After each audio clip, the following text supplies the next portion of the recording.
भाई जरा सोचिए, 14 साल का एक लड़का अश्मित गौतम, जिस उम्र में ज्यादातर बच्चे मोबाइल गेम, क्रिकेट या गली के मैदान में दुनिया को खेल समझ रहे होते हैं, उसी उम्र में एक बच्चा किताबें पढ़ रहा है, on the basis of the fact सरकार से सवाल कर रहा है। और वो भी कोई आम किताब नहीं, भगत सिंह को पढ़ रहा है, संविधान को पढ़ रहा है। और आज उसी बच्चे पर सरकार और पुलिस केस कर रही है। सवाल ये नहीं कि केस क्यों हुआ, सवाल ये है कि एक 14 साल के बच्चे से सरकार क्यों डर रही है। भाई, ना उसने पत्थर उठाया, ना आग लगाई, ना किसी को गाली दी, उसने सिर्फ सवाल पूछे। और सवाल पूछना संविधान ने सिखाया है। आज अश्मित बिना डरे सरकार से पूछ रहा है, अगर आजादी मिली है तो सवाल करने का हक क्यों नहीं।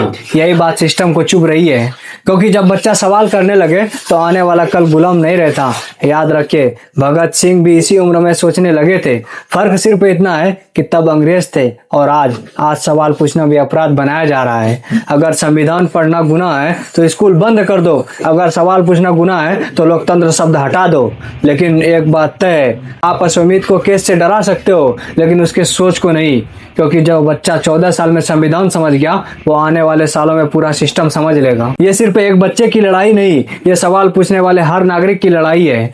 आज अश्मित, कल कोई और अगर आज हम चुप रहे तो कल सवाल पूछने की उम्र ही तय कर दी जाएगी। सरकार चाहती है कि हम एक रूम में बंद रहे, 10 साल तक आईआईटी नीट की तैयारी करते रहे, साल में 10 वैकेंसी मिलेगी, हम इसी में चुप रहे। लेकिन आप सोचिए, समझिए और बोलिए। और सवाल पूछने का हक जो है ना, आपको भी है। आप भी इस चीजों को कर सकते हैं और बिना डरे करिए।